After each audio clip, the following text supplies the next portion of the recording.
Sehat. Ini Aman ya? aman. Aman di Kompas TV.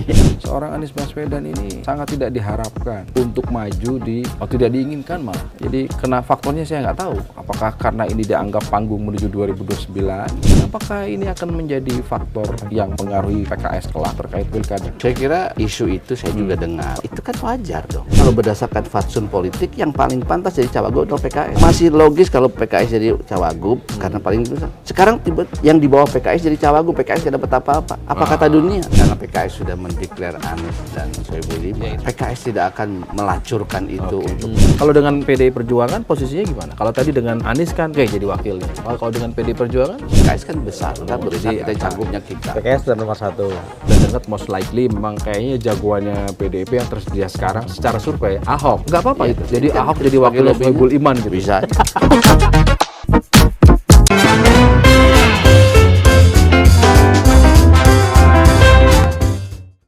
Ketemu lagi di Lanturan, lanturnya pasti Mudah-mudahan relevan. Assalamualaikum. Salam katuh. Assalamualaikum. Salam. Sehat. Ini Wak. Aman ya? Aman. Aman di Kompas TV. Ya.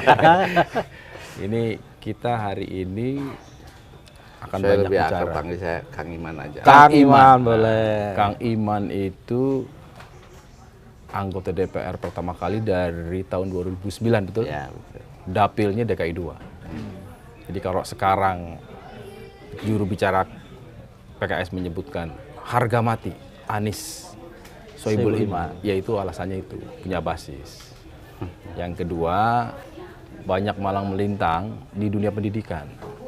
Ternyata sama Mas Anies Baswedan sama-sama pernah jadi rektor Paramadina. Ya. Betul ya? Betul. Nah, terakhir wakil kedua DPR. Ya. Jadi pertanyaan dari Mustaqim tadi, aman atau enggak itu aman di sini atau aman? Jadi aman beneran kan? Kang Iman. Ya kalau dari sisi singkatan mah tetap aman.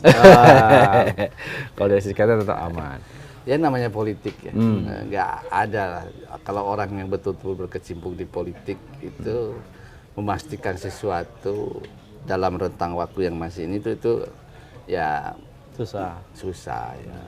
Saya kalau ada yang mengatakan udah pasti itu nggak bakat jadi politisi. Karena Jadi yang pasti dalam politik adalah ketidakpastian. tidak pasti itu karena anytime bisa berubah. Gitu. Tapi saya sedikit itu saya koreksi ya. Dalam keputusan PKS itu tidak pakai diksi harga mati. Oh. Tidak pakai diksi itu. Tidak pakai diksi itu.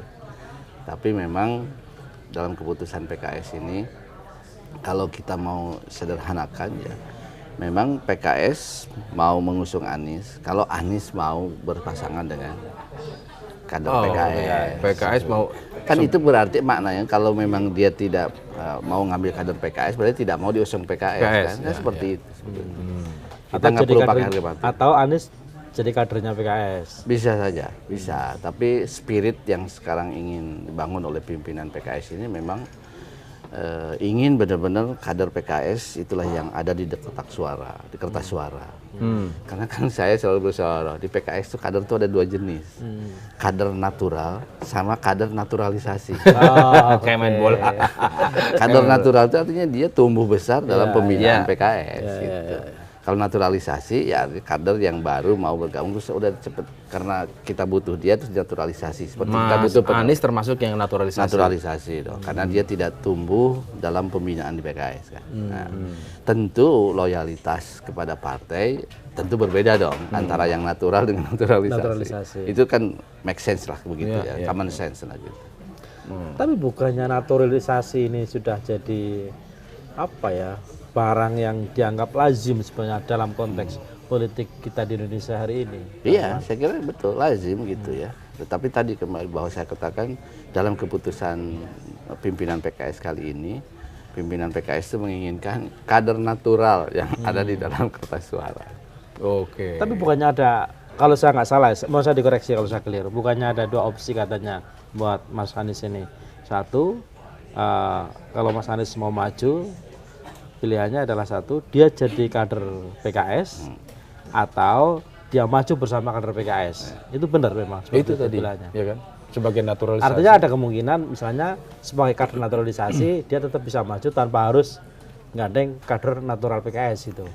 Tidak, dalam keputusan itu opsi yang naturalisasi itu tidak ada. Oke. Tetapi sebagai sebuah kemungkinan dalam politik mungkin saja itu menjadi opsi, tapi tidak dalam keputusan yang sekarang. Keputusan yang sekarang tidak ada seperti itu.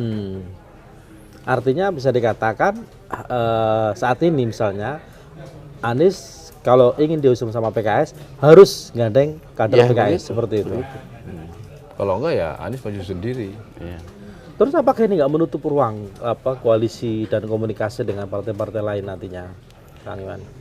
Ya tentu tidak menutup ruang sepenuhnya ya, bahwa itu memang menjadi salah satu yang mempersempit ya, tapi tidak menutup seluruhnya. Kenapa? Karena seperti saya sering sampaikan di beberapa tempat ya. Saya contoh misalnya, oke sekarang gini, PKS kan bawa saya nih, saya nih didorong oleh PKS. Sekarang Pak Anies coba maju dari Nasdem, kan bisa. Oh. Pak Anies adalah sebagai orangnya Nasdem, dinaturalisasi sebagai Nasdem, kan bisa. Atau dinaturalisasi sebagai PKB, Sehingga jadi koalisi murni. bisa kan, seperti itu. Itu satu. Yang kedua, Jadi gini, siapapun partai pengusung Anies yang penting pendampingnya PKS. nah itu ya dari pemikiran PKS begitu. Atau kedua, alternatif kedua, oke ini Pak Anies ini memang bukan milik siapa-siapa, bukan Nasdem, bukan PKB, bukan PKS, ada orang netral, tapi kita bertiga sepakat dia jadi cagup. Nah sekarang oke kita cari cawagupnya siapa. Di situ menurut saya kalau berdasarkan fatsun politik yang paling pantas jadi cawagup adalah PKS. PKS. Karena Kita bawa kursi paling banyak.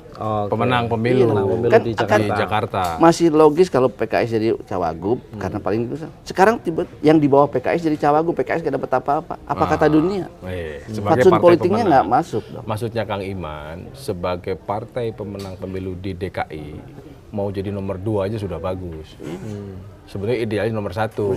Cuman karena ada sosok Anies Baswedan yang secara elektabilitas sudah di atas Iya. rata-rata, ditambah juga punya sejarah bersama selama Pilpres, sehingga meskipun statusnya baru naturalisasi, belum jadi artinya itu kan artinya padahal panjang loh Pilpres itu. Iya. Artinya Pilpres belum dan cukup. pilkada juga. Iya. Pilkada, iya. Sehingga memunculkan opsi itu.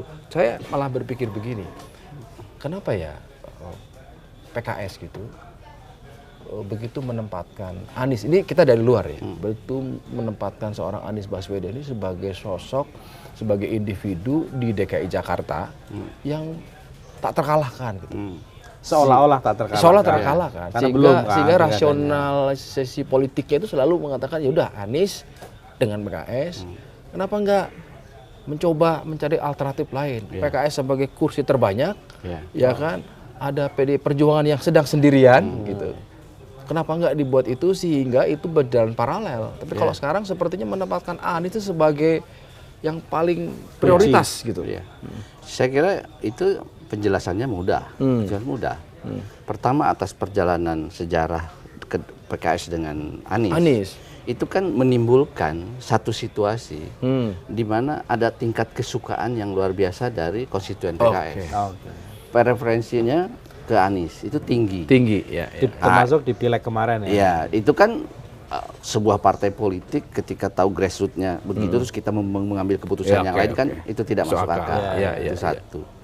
Yang kedua, kalau kita berbicara masalah investasi politik, PKS itu investasi politik buat Anies itu sudah terlalu besar. Iya, betul. Anies sekarang pada posisi sehari ini itu kan kalau dulu 2017 tidak dicalonkan oleh PKS tidak akan seperti ini. Artinya investasi PKS itu sudah besar.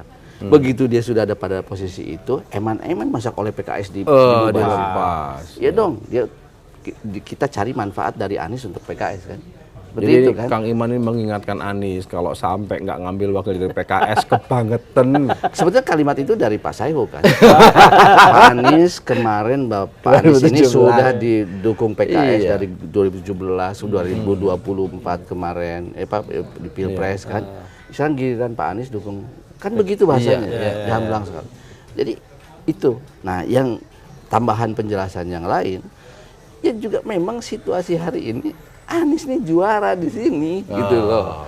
Kalau tadi bilang kenapa nggak cari alternatif lain, bisa aja. Tapi ketika ada yang Fakta di depan seperti mata. ngapain cari yang istilah Bang Surya Paloh kan, kalau sekarang ada orang ingin ngelawan Anies tuh capek. Ya, walaupun hiperbol ya, tapi saya kira secara itu artinya benar make ya sense. anggapan kami di luar bahwa memang PKS menempatkan Anies itu satu dengan berbagai alasan tadi kan. Dia 2017 sudah banyak disupport, investasi politiknya PKS sudah terlampau besar gitu, sehingga tapi kan lagi-lagi ini kita bicara politik gitu. Artinya sudah disampaikan ya mungkin duduk mantuk-mantuk ya paham ditontonkan ke publik. Tapi bisa berubah sewaktu-waktu gitu. Ini kita bicara soal bagaimana mengikat. Kalau hanya gentleman agreement selesai lah. Oke lah, sudah terpampang semua di meja. Tapi bagaimana Anies bisa berkomitmen gitu? PKS sejauh mana keyakinan? Ya di dalam politik itu Nggak bisa ya? Nggak bisa. Kita Atau mengikat minimal orang. adalah orang dekat yang day to day sama Pak Anies. Kalau misalnya bikin gentleman agreement itu tidak punya nilai hukum. Oke. Apapun. Memang di dalam politik itu basisnya adalah trust. Ya, mutual trust, saling percaya atau tidak. Ya bahwa nanti misalnya ada yang tidak komitmen dengan itu, ya kan akibatnya kita tidak trust lagi kepada dia. Ya itu kan kerugian buat dia juga. Apalagi kemudian kita publikasi bahwa orang ini tidak menepati janji. Kan itu bagi dia kerugian tersendiri. Saya coba kerucutkan di koalisi perubahan yang artinya bisa dibilang sukses loh di Pilpres kemarin mengalahkan pasangan Ganjar PD Perjuangan itu sukses meskipun belum mengalahkan Prabowo Gibran bukan secara alat Prabowo Gibran. Jadi ada Nasdem, ada PKS, ada PKB. Sejauh mana ini soliditasnya? Berubah, ada pergeseran kadar karena waktu Pilpres kan solid sekali tuh, terbukti nomor 2 lah. Ya apapun kita bicara soal koalisi. Ini di Pilkada DKI ada merasa kok beda ya sekarang gitu. Ya tentulah. Oh, Karena beda, apa? Kan koalisi itu dibuat untuk Pilpres. Oh, Pilpres selesai, semua anggota koalisi berhak menentukan arahnya sendiri-sendiri. Tapi untuk pilkada nggak ya bisa sama nggak bisa dikopi. Kita berikhtiar untuk supaya banyak kesamaan. Memang ada banyak kesamaan. Makanya salah satu yang membuat Pak Saihu itu optimis dengan aman ini itu adalah komunikasi beliau dengan Pak Surya kan. Jadi saya kata Pak Saihu bahwa munculnya nama Anies Sohibul Iman itu sebenarnya dari Bang Surya. Oh ya. Jadi kalau kata Pak Saihu dalam pertemuan mungkin sebulan sebelum ada deklarasi itu, Bang Surya mengatakan, udahlah Presiden, ke Anies maju aja dengan kader PKS. Itu kan ada Mardani, ada Sohibul Iman. Nah, itu kalimat itu yang dia pegang. Nah, beliau laporlah ke pimpinan. Tapi pertanyaannya yang disebut pertama Mardani, kenapa yang dipilih Sohibul Iman? Nah, itu kan proses di PKS. Bukan gitu. Tadi kita bilang pas Kang Iman. Belum tentu juga. Jangan-jangan yang disebutnya saya dulu. Oke. Kang Iman, ini dasar nih teman-teman. Enggak, tadi kan bicara Ini fansnya Mardani. Iya, ada kesamaan. Ya kan 3 ini ya kan. Satu sudah berbeda lah. Proposalnya adalah waktu itu koalisi perubahan untuk Pilpres. Sekarang ya wajar ada perubahan dan masing-masing. Kata Hakim sama-sama nunggu jatah menteri itu yang membuat nggak solid. Ya tadi jadi Pak Surya Paloh setelah beri sinyal begitu, beliau memang menitipkan juga. Nanti kalian dukung dong abang di provinsi ini. Itu konteksnya pilkada. Iya pilkada, betul. Jadi maksud saya. Jadi walaupun setelah selesai Pilpres, koalisi ini ya karena untuk Pilpres kan sebetulnya pada dasarnya bubar. Tapi kita masih tetap ada ikhtiar supaya bisa bersama-sama di Pilkada. Tapi tidak bisa sesolid waktu Pilpres. Nah itu faktor yang bisa solid itu Apa? faktor dari luar kan ini. Nggak begitu. Yang paling utama ya, adalah hanya betul-betul kebutuhan pilkada. Yang paling utama itu adalah di Pilkada itu. Saya selalu mengatakan politik Indonesia itu tidak monolitik. Apa yang terjadi di pusat belum tentu menggambarkan di daerah. Makanya di daerah itu suasana kebatinan antar partai itu berbeda. PKS misalnya di zaman saya presiden partai kan kita oposisi ke Jokowi. Berarti kan oposisi terhadap PDIP kan. Betul. Tapi di daerah banyak sekali koalisi PKS dengan PDIP. Itu karena suasana kebatinannya Beda. memang ternyata di daerah tertentu PKS lebih nyaman dengan PDIP. Ini bukan untuk menjelaskan kalau sewaktu-waktu nanti ternyata koalisi Indonesia Maju di kabinet ada PKS, ada itu untuk menjelaskan bahwa ya itulah tidak monolitik karena berbeda gitu. Nggak Ya, untuk itu ya? bisa saja, Oh, bisa bisa saja itu menjelaskan itu. Tetapi ya dalam konteks tadi saya katakan Artinya tidak mungkin ya, bisa, mungkin. mungkin. Karena kan informasi yang harus kita konfirmasi nih, kita dengar kan satu, ini yang namanya seorang Anies Baswedan, ini kenapa makin di atas angin, secara elektabilitas juga bagus, bahkan belum DPW PKS Jakarta kan sudah declare, dan kemudian PKB malah. PKB juga, dan semua menjelaskan ya nggak salah, karena logika elektabilitasnya itu memang masuk, logika popularitasnya juga masuk gitu. Tapi ada juga yang bilang bahwa kita tahu, ini mau konfirmasi, seorang Anies Baswedan ini sangat tidak diharapkan untuk maju di, Diinginkan. tidak diinginkan malah. Jadi kena faktornya saya nggak tahu, apakah karena ini dianggap panggung menuju 2029 atau dianggap apapun faktornya. Tapi ini memang belum pernah langsung kita dengar. Ini mengonfirmasi apakah ini akan menjadi faktor yang mempengaruhi keputusan PKS kelak terkait pilkada. Saya kira isu itu saya juga dengar. Isu itu. Kalau udah dengar enak. Nah, menurut saya itu kan wajar dong. Wajar ya? Wajar dong. Karena partai politik itu kan tidak pernah berpikir now aja, sekarang saja. Tapi dia berpikir ke depan. Nah, yang ditatap adalah 2029. Bahwa di 2029 ini kan kalau nanti Pak Prabowo misalnya beliau Maju lagi yang berhasil kedua. dan kemudian sehat maju yang kedua kan, tentu Pak Prabowo tidak ingin dong punya saingan yang berat. Yang berat, iya iya. Atau misalnya taruh kalau Pak Prabowo 2009 tidak maju, tapi kan Gibran atau ketua-ketua umum partai lain, Golkar, PAN kan juga berpikir siapa tahu bisa maju di 2029. Begitu mereka kepikiran itu, pasti di benaknya mudah-mudahan tidak ada lawan yang tangguh. Nah, yang sekarang dipikirkan oleh mereka ya lawan tangguh. Kalau ya bisa Anies, Anies jangan maju. Nah, karena itu kan wajar juga kalau mereka berpikir bagaimana Anies ini supaya redup. Redup berarti tidak diberi panggung. Kan begitu kan. Tinggal masalahnya bagaimana penerawangan mereka itu kemudian direalisasikan untuk mencegah Anies. Apakah dengan cara-cara yang melanggar hukum ataukah dengan cara-cara yang memang itu sesuatu yang ya di dalam politik dibolehkan gitu. Nah, itu kan soalnya di situ. Jadi bukan masalah orang berkehendak mencegah Anies itu. Itu sah-sah saja. Boleh aja. Selama itu. Kalau begitu bagaimana PKS sebagai partai yang sudah berinvestasi besar dan juga sudah mengambil keuntungan dari investasi itu, ya paling tidak di DKI lah. Itu kan banyak disebut faktor Anies juga bisa menang. Menyikapi ini akan tetap di belakang Anies apapun yang terjadi atau akan berubah ketika memang pilihannya ada itu kan sudah jelas PKS sudah mencalonkan aman kan. Jadi ketika Aniesnya mau menggandeng kader PKS, udah jelas PKS tidak mungkin menarik. Clear ya. Kan seperti itu.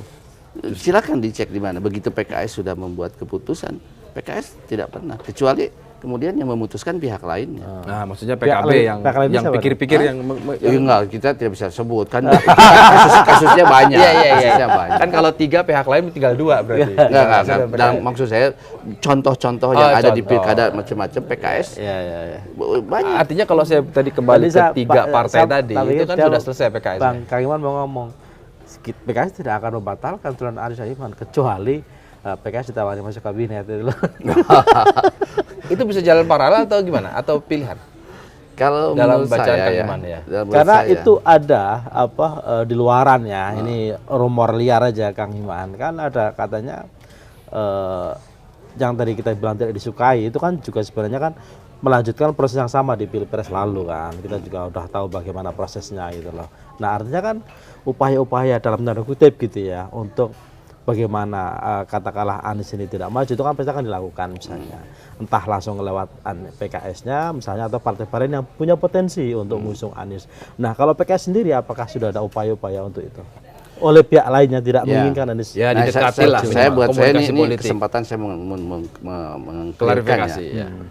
Karena kan ada isu yang sangat, waduh saya begitu dengernya ini orang tega bener bikin isu. Kan beredar isu 3 hal. Pertama PKS dalam rangka menjegal Anies, PKS ditarik untuk menjadi wakil gubernurnya RK. Kan isunya begitu. Yang kedua PKS akan dikasih 2 menteri. Yang ketiga PKS padahal 3 ya? Padahal 3 ya? PKS akan katanya dikasih uang pengganti seluruh biaya yang Pilpres kemarin. Pilpres kemarin. Oh, pengganti investasi ke Ini Anies. kan, ini tiga ini. Ini saya gila nih orang yang membuat isu. Nah, sekarang saya Klarifikasi ya, kesempatannya baik. saya katakan dua yang ini masalah dikasih menteri sama Dan itu uang. itu tidak pernah ada sounding satu kali pun dari mereka. Oke. Tidak pernah. Tidak pernah ada Tidak tuh, pernah. Makanya saya katakan ini tega benar yang membuat isu ini. Nah, untuk yang pertama PKS ditawari untuk menjadi cawagrupnya RK itu ada. Oh, ada. Tapi bukan tawaran resmi. Oke. Itu hanya per telepon. Pak Dasko mengontak Pak Saihu. Pak Saihu, bisakah kita bekerja sama di DKI? Nanti kader PKS menjadi wakilnya RK. Pak Saihu katakan, sangat memungkinkan. Tapi mari kita bicara, bukan hanya bicara pilkada, tapi bicara lebih luas. Kita bicara baik-baik, bukan lewat telepon. Oh iya, nanti sampai hari ini tidak ada. Oh. Jadi apakah kita mau menganggap per telepon itu sebagai resmi? Ya. Kita kan tidak tahu, mohon maaf ya, walaupun beliau adalah ketua harian Gerindra kan, apakah beliau mewakili Kim Yes. ketika berbicara itu?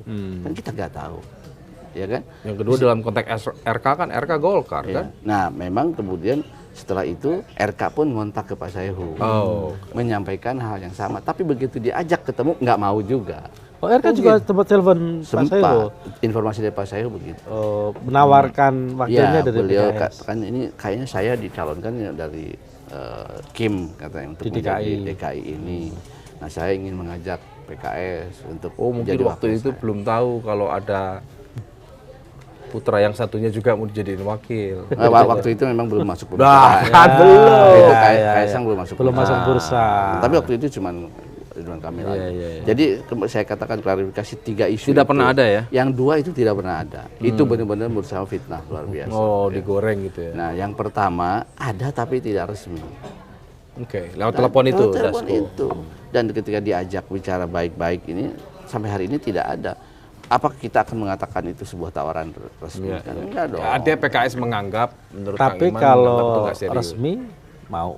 Ya, Ya tentu nanti akan menjadi pembicaraan Dijajaki. dong. Ya. Kan nggak boleh dong ada orang mau ngajak bicara terus nehi. Enggak lah. atau Kang klarifikasinya berarti di situ, arti bahwa yang tawaran 2 menteri itu tidak ada gitu. Tidak ada. Berhenti di Yang situ aja uang pun atau tidak ada. kalau ada adain dong gitu. Sekaligus. Ya terserah mereka. Kalau adain dong. Adain dong. Jangan 2 itu 4 gitu. Enggak, maksudnya mumpung klarifikasi. Lah, iya. Enggak bercanda kan gitu. Nggak coba sekarang. Iya, iya. Ini benar. coba dibayangkan. Iya, iya, iya. Ini sekarang Pak Prabowo tuh lagi crowded yakin. Oh ya? Bagi-bagi portofolio ini nggak mudah. Iya, iya, iya. Ini kan stakeholdernya banyak sekali. Banyak, ya. Dari mulai relawan, terus partai-partai, terus Pak Jokowi. Wapresnya. Iya. Kalau BUMN kan udah ya. Begitu kami yang partai koalisi perubahan ini pada ikut masuk, itu yang pada yang itu kepanasan. Jangan ambil jatah saya dong. Iya, udah gitu ya. Udah menurut saya itu seperti Tapi itu. sudah pernah ada belum sih, Kang Iman, komunikasi antara entah Pak Prabowo, entah perwakilan dari Kim resmi ya, yang mengajak PKS untuk bergabung? Tadi di saya koalisi. katakan Belum ada ya? yang resmi.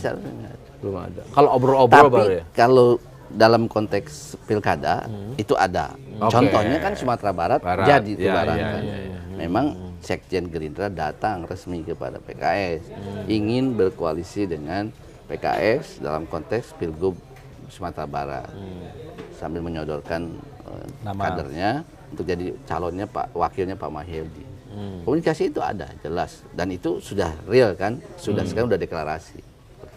Itu konteks pilkada Pilkada. Sumatera Barat, bukan pilkada Jakarta maupun bergabung secara nasional. kelembagaan nasional. Ternyata tadi udah diklarifikasi. Yang selama ini kita beranggapan ini DKI ini masih belum pasti, belum aman, meskipun deklarasi aman. Karena once dibuka kursi di kementerian, ini bisa jadi dibatalkan dalam konteks proyek strategi nasional menghentikan Anies Baswedan di DKI Jakarta. Ya nggak maksudnya. Ini kalau kita mengibaratkan, Kim. Posisi hari ini karena PKS sudah mendeklar Anies dan Soebul Iman. Ya, itu harus dijawab. Ya, itu PKS tidak akan melacurkan itu untuk seperti itu. Artinya tidak akan berinisiatif untuk menggagalkan Untuk itu. menggagalkan itu. Jadi potensi ke ini gagal ada di 2 yang lain, di PKB dan di Nasdem. PKB kan belum, PKB udah firm. Sudah, kemudian berulang kali ini lagi. Belum. PKB belum resmi. PKB itu baru tingkat DPW-nya. DPW, Oh, baru DPW. DPW-nya kan belum. DPP belum. Kalau udah keburu deklarasikan sama PKS. Ya, tapi kan kalau ngelihat secara emosional pernah ada di koalisi perubahan, menurut saya nggak tahu ya, mungkin ada di luar. Kayaknya kan bukan sesuatu hal dimulai dari awal ya. Iya, Udah gampang, udah sering ketemu, pilpres, artinya pilpres susah senang bersama, dapat hasil nomor 2, masing-masing kursinya nambah. Iya. Artinya kotel efeknya dapat gitu loh. Semuanya Tapi- sukses di pileg. Jadi ganjalan nggak Kang Iman? Karena kan misalnya katakanlah hari ini ya, kita bicara hari ini PKS masih firm di luar pemerintahan misalnya lah, di luar Kim ya.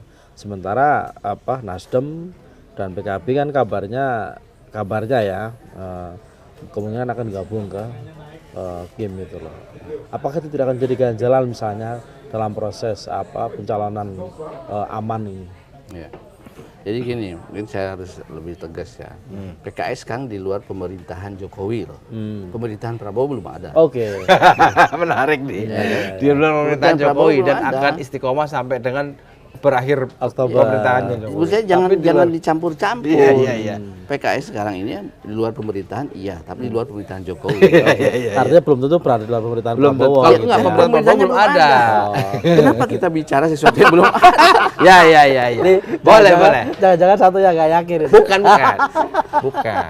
Kang Iman lagi menjelaskan bahwa anggapan umum termasuk kita bahwa kabinet Prabowo adalah kabinet Jokowi itu salah. Oke. Kabinet Jokowi is Jokowi, Kabinet Prabowo gitu kan, kata PKS. Makanya jadiin dong. Nah, dalam konteks gua itu, bantuin. ya, dalam konteks itu tadi, apakah dengan positioning itu kemudian seakan-akan PKS menjauh lah, menjaga jarak dengan Pak Prabowo kan, seperti itu kan, jadi tafsiran orang kan. Nah, di dalam konteks ini atau apalagi dalam konteks DKI PKS mencalonkan Anies gitu kan, berarti ini kayaknya nggak ada peluang kalau PKS. Iya. Nah, saya sebagai politisi, sama-sama politisi lah gitu, saya menghimbau lah kepada Pak Prabowo. Menurut saya kita jangan mencampur aduk persoalan konstelasi nasional, apalagi dikaitkan dengan 2029. Terus kemudian dengan persoalan pilkada DKI. Menurut saya kan Pak Prabowo juga sering mengatakan kan, lawan tanding saat pilpres, begitu selesai itu menjadi teman sanding kan, dalam membangun bangsa ini. Jadi kalau nanti Pak Anies dengan saya misalnya memimpin DKI, ya itu jangan kemudian sepanjang 5 tahun dianggap nih musuh. Habis dong Emang tenaga ada kita seperti itu? Ya kita ini, Ada anggapan. ini kan seperti itu. Menurut saya jangan begitu. Biarkan Pak Prabowo dengan tenang memerintah Indonesia ini, membangun Indonesia, kemudian aman menjalankan pemerintahan. Nanti begitu menjelang 2029, Ya silakan duduk. boleh Beda lagi. tanding lagi gitu loh. Jadi maksudnya kalau nanti 2029 Tapi kan Anies problem- maju dari PKS ya mohon maaf Pak Prabowo ternyata emang harus maju gitu kan kira-kira. Jangan beraneh-aneh. Itu bedanya wartawan pengamat dengan saya praktisi politik. Praktisi politik tuh nggak pernah beraneh-aneh. Pokoknya akan jalan gitu kan. Jalan. Enggak, karena gini, kenapa tadi bilang mengingatkan Pak Prabowo? Ya pertama saya sih setuju jalan pikirnya Kang Iman. Karena bagaimanapun PKS ini punya sejarah dengan Pak Prabowo. Pernah dong mengusung gitu kan. Pernah, bukan orang baru lah. Bukan orang baru.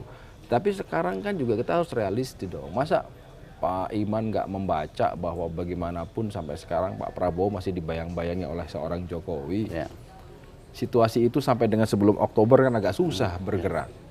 Sementara pelaksanaan pilkada ini kan November, ya kan, dan itu penetapannya di Agustus September, di mana Pak Prabowo belum jadi resmi jadi presiden, sehingga rasanya masih digelayuti lah oleh beban-beban itu. Itu kira-kira Ya kita tidak bisa membaca pasti ya sikap Pak Prabowo itu seperti apa. Apakah seperti tadi Kang Yogi sampaikan seolah-olah merasa digelayuti gitu kan, seperti itu. Itu bisa saja sih karena memang kita tidak langsung dapat jawaban dari Pak Prabowo sendiri kan. Kita semua menebak-nebak. ya. Itu boleh baik saya kira. Tapi juga menurut saya kita jangan snapshot hanya pada kasus itu saja.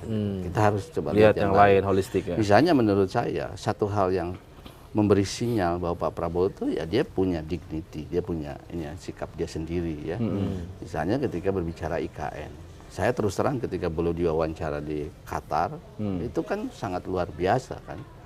Ketika ditanya, Mr. Presiden, itu biaya untuk IKN itu kan 25 billion dollars. Bagaimana Anda membiayai dari APBN? APBN Anda kan segini. Pak Prabowo pertama, saya koreksi dulu. Bukan 25 billion dollars, tapi 30 sampai 35 kata dia, kan? Kata dia, itu mudah buat saya. Saya keluarkan setiap tahun 1 billion dollars, berarti 30-35 tahun. Ini kan sebuah kejujuran yang berusaha realistis dengan keuangan negara kita. Yang ini kontras dengan kengototan Pak Jokowi. Yang seolah-olah Pak Jokowi ini harus seperti Bandung Bondowoso yang harus segera jadi kan, yang tidak jelas itu. Nah itu menurut saya itu salah satu gambaran bahwa Pak Prabowo punya sikap, punya sikap. Ya nanti tentu kita lihat tadi dalam hal-hal yang lain. Gitu. Jadi memang membaca orang ini nggak bisa, kita harus coba seperti itu. Jadi kalau alternatif lain di Pilkada DKI kan oke lah selama ini sebagai komitmen dan sebagai bacaan dari PKS melihat sudah berinvestasi di Anies, memang faktanya Anies ini di DKI juara dari sisi elektabilitas. Tapi namanya politik kan nggak bisa dipegang. Tentu kita terbiasa punya beberapa alternatif. Misalnya sekarang tersedia PD Perjuangan yang masih belum jelas siapa pengusungnya, tapi suaranya juga cukup signifikan. Bagi PKS melihat ini sebagai peluang atau hal sesuatu yang udah pasti saya tutup selama tidak ada perubahan dari sisi Anies? Sangat kita jadikan itu sebagai opsi. Kalau dengan PDI Perjuangan posisinya gimana? Kalau tadi dengan Anies kan oke jadi wakilnya. Kalau dengan PDI Perjuangan sama juga menempatkan. PKS dengan PDIP. Iya. Dan itunya calonnya Anies. Calonnya di luar Anies. Di luar Anies. Iya.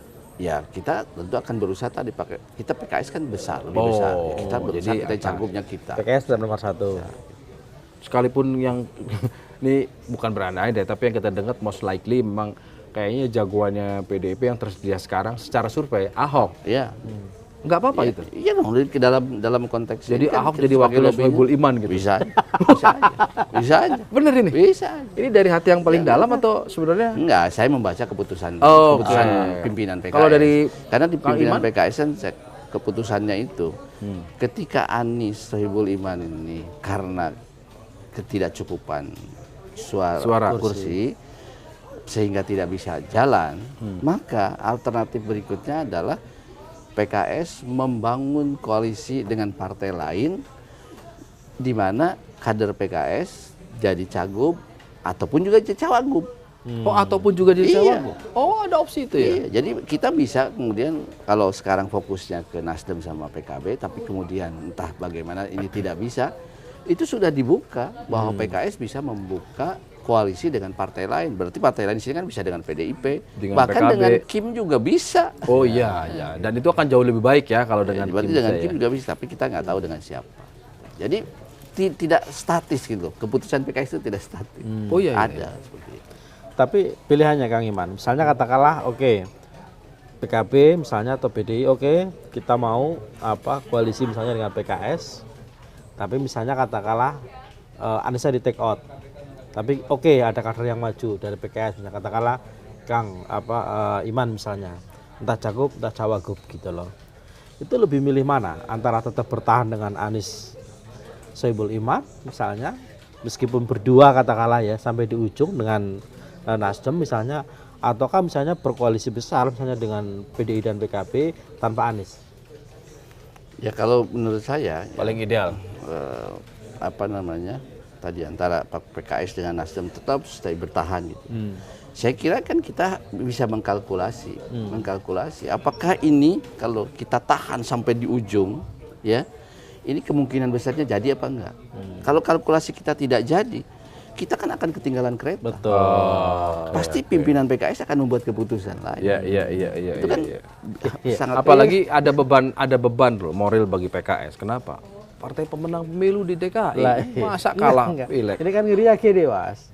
Kira udah misalnya katakanlah PKS sudah nguji nih sama Nasdem, aman kan, Anies, Kang Iman misalnya, terus sudah bertahan di dua ini, mereka nggak bangun komunikasi, koalisi dan kerjasama dengan partai lain, katakanlah PKB dengan apa? Oh, tiba-tiba dua ini. Tiba-tiba di ujung Nasdem balik kanan kan selesai. Nggak punya pegangan. Lah iya. Padahal PKS hanya butuh 3 sampai 4 kursi. Empat kursi aja. Kan 18 kan. Enggak banyak. Makanya aku tadi bilang ada alternatif yang mungkin yang secara kita amatan dari luar rasanya nggak mungkin ya gitu. Karena PDIP sekarang yang tersedia hanya Ahok gitu. Terus kemudian membangun koalisi. Katakanlah ketemu. Tadinya saya berpikir formulasi itu adalah hanya akan mau jadi wakil kalau gubernurnya Anies. Tapi kan ternyata namanya koalisi bisa saja. Meskipun logikanya ya namanya partai pemenang kursi terbanyak ya harusnya gubernur lah. Nah, tetapi kalau ketemu dengan PDI Perjuangan, rumus elektabilitasnya kan begini. Di utara dan barat itu jagoannya PDIP. Di timur dan selatan jagoannya PKS. Ini kalau ketemu yang lain kota kosong. Percuma. Artinya apakah rasionalitas politik itu akan ditempatkan pertama atau juga menjaga situasi, wah ini begitu ada Ahok yang kita tahu lah cerita 2017 itu akan berdampak ke itu dipikirkan seperti apa sih? PKS kan partai rasional ya, berbasis data kan. Nah, tapi kan nanti yang memutuskan kan hasil dari rembukan pimpinan. Di PKS disebutnya Dewan Pimpinan Tingkat Pusat, yaitu para pimpinan Majelis Syuro termasuk saya, Presiden Partai, Ketua Majelis Pertimbangan Partai dan Ketua Dewan Syariah. Itu kan yang disebut DPTP tertinggi itu mereka adalah badan pekerja Majelis Syuro. Ya tentu nanti itu akan jadi pertimbangan. Akan pasti semua fakta-fakta itu di PKS tidak ada yang a priori. Di sini karena faktanya di situ misalnya ada si A nggak bisa. Kita akan bawa itu sebagai fakta. Nanti kita akan melihat apa namanya benefitnya apa dan kemudian resikonya apa. Pasti akan dibahas seperti itu. Nggak ada kita asal, wah kalau ada dia kita nggak bisa, itu nggak ada. Di PKS itu bukan partai rasional, bukan pokoknya lah ya. Bukan partai rasional. Jadi sangat melihat itu. Artinya sangat mungkin Kang Iman berpasangan dengan Ahok kan? Iya itu tadi. Dengan Bapak Alun juga. Dari basis partainya, dari sisi partainya berdasarkan basis pemenangan legislatif itu PKS itu di Jakarta ya menguasai timur dan selatan sama pusat. PDI Perjuangan utara sama barat. Lah ini kalau ketemu selesai sudah. Paten. Nah, tinggal.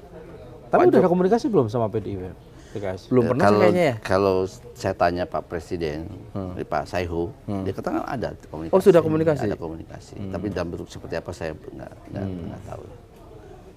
Kalau sama PKB? Apalagi dengan PKB. Orang sama-sama perubahan kan? Memang perubahan di Pilpres. Bukan, maksudnya perubahan berubah setelah Pilpres. Maksudnya itu loh, perubahan komunikasi di tingkat Wasekjen itu bagus dengan PKB juga. Tapi memang saya dapat laporan dari Pak Saihu dengan Caimin ini belum ketemu waktu. Dengan Caimin? Pak Saihu dengan Caiminnya belum ketemu Caimin ini memang agak susah dicari akhir-akhir ini. Kita agak susah deh. Kita maklumi. Sibuk. Masih jadi wakil ketua DPR kan. Kan dulu Kang Iman juga waktu jadi wakil ketua DPR sibuk juga kan. Itu faktor-faktor itu. Kenapa kita melihat itu? Karena itu tadi kita tidak bisa membayangkan. Meskipun tadi Kang Iman sudah disadari baik mewakili pribadi maupun mewakili partai. Ini kalau hanya bersandar kepada mohon maaf ke kawan lama yang namanya koalisi perubahan bisa sewaktu-waktu belok. Karena begitu belok kan eman-eman partai kurang 4 kursi nggak majuin. Lah ya kan sementara ini tersedia yang kita dengar PDI Perjuangan itu sampai yang kita dengar juga sampai ada keputusan opsi bahwa ya sudah karena ini berbeda undang-undangnya dengan Pilpres kita tidak wajib mengusung. Nggak apa-apa, kita di luar aja. Pilkada. Ya. Sudah begitu. Bisa. Nah artinya ini kan sebenarnya kalau didekati, ini satu akan menjadi narasi yang luar biasa. Wih, PKS sama PD Perjuangan, Ahok pula. Kira-kira ini kan bisa lebih dari cerita pilkada. Lebih dari sekedar pilkada. Oh iya, narasinya. Nah itu kemudian kita buka itu meskipun buat kita rasanya nggak mungkin gitu. Kita nggak mungkin, makanya kita mungkin nggak tapi. Ini politik apa enggak? Ya kan? Apa yang nggak mungkin? Nggak Tadi mungkin. kembali tadi. Tapi Kan resistensi dari- kita harus buka di atas meja Oke, opsi-opsi ini. Tapi biasanya- itulah pimpinan akan kemudian by historical biasanya yang diputuskan itu apa? Yang hal kayak gini kan menurut saya terlalu sensitif ya kalau ya hanya sekedar disejajarkan dengan data-data yang sifatnya analitik gitu. Ini kan lebih kepada apa ya? Bisa bilang ya ini prioritas yang hanya bisa dipilih oleh ya ditentukan oleh majelis syuro gitu. Ya. Tidak di floor, nggak bisa dianalogikan seperti data-data lain. Ini karena ini soal sensitivitas. Ya saya kira itu bab seperti itu ya. Nanti kan menjadi pertimbangan bahasa di kami di PKS itu kan. Yang terpenting kan buat kami ini di PKS itu masalah maslahat bagi masyarakat di daerah itu. Dan menang. Begitu PKS misalnya, ini ada pasangan dengan ini, kira-kira maslahatnya apa? Atau kemudian risikonya apa? Itu kita hitung. Begitu maslahatnya. Menurut tentu subjektif ya. Subjektif ini lebih besar, tidak ada apa, tidak masalah. Tapi begitu menurut penilaian kita justru mafsadatnya, hal-hal buruknya lebih besar, ya tentu kami tidak akan melakukan itu. Jadi itu ada kalkulasi-kalkulasi. Ya walaupun mungkin bisa subjektif ya, berdasarkan nilai PKS kan enggak. Tapi yang jelas ada standarnya kita ketika memutuskan Tapi sesuatu. setidaknya satu hal ya PKS tidak menutup ruang gitu loh. Iya. Ruang Jadi kan komunikasi dan ruang dari koalisi tadi kan juga. kita tuh kan sudah mengkonfirmasi bahwa selama ini kita sebelum ketemu Kang Iman memang membaca ini Anies Baswedan ini sangat diistimewakan. Ternyata sudah dijelaskan oleh Kang Iman. Oh, sudah investasi 2017. Iyalah sayang. Meskipun statusnya tetap naturalisasi, gitu loh. Padahal Belum naturalisasi. belum ya. Baru akan paling mentok naturalisasi. Jadi kalau tiba-tiba nah maka kan kemungkinan nih tiba-tiba Anies ngajak rapat. Wah, dipikir konselor ternyata gini, mohon izin saya ditawari Menteri Pendidikan dan mau ambil. PKS boleh kecewa atau ya sudah silakan Pak Anies. Enggak, ngerinya ngomongnya itu jelang penetapan. Lah itu. Dan itu Ya. kan biasanya. Kita harus siap lah di politik, Pak. Jangan sangat ada baperan, sakit hati. Ketika memang ada itu ya saya akan bawa ke rapat pimpinan. Ini ternyata begini. Kan kita akan bersikap. Ya, Tapi kan itu tidak antisipatif pasti sudah dilakukan. maksudnya dong. gini, Ya kan artinya makanya PKS ini tetap membangun komunikasi dengan ke partai semua, lain. nggak mau cuman Iya ibaratnya dong. kurung batok hanya di situ lah kita- kira-kira gitu. Karena ada kesan di luar, Kang Imani, PKS ini kayak ngunci gitu loh. Ketika Aniesnya dideklarasikan diusung sendiri, cawagupnya juga dari kadernya sendiri kan seolah-olah menutup ruang, menutup pintu Tadi sudah saya komunikasi. Udah jelaskan. jelas. Jelaskan. Bahwa Kan nggak ada masalah kan biasa. Karena PKS tadi kalau kita mau bermain Pak Anies sebagai orang netral, bicara siapa wakilnya, di antara tiga partai kan kami yang terbesar. Secara fatsun politik kan wajar PKS jadi wakilnya. Jadi Gitu kan? Atau yang kedua saya katakan PKS dengan 18 kursi menyodorkan Soebul Iman, sekarang Pak Anies silakan menjadi orang Silakan Nasdem atau siapa yang mau naturalisasi? Iya. jadi Kan singkatnya, begitu, dia tidak tertutup. singkatnya secara de facto Anies Baswedan, Sohibul Iman atau aman itu sudah aman. Tapi secara de jure karena belum di atas Ya, putih ya, ya. itu belum aman, ya kan? Belum ada. Ketemu lagi di Lanturan minggu depan.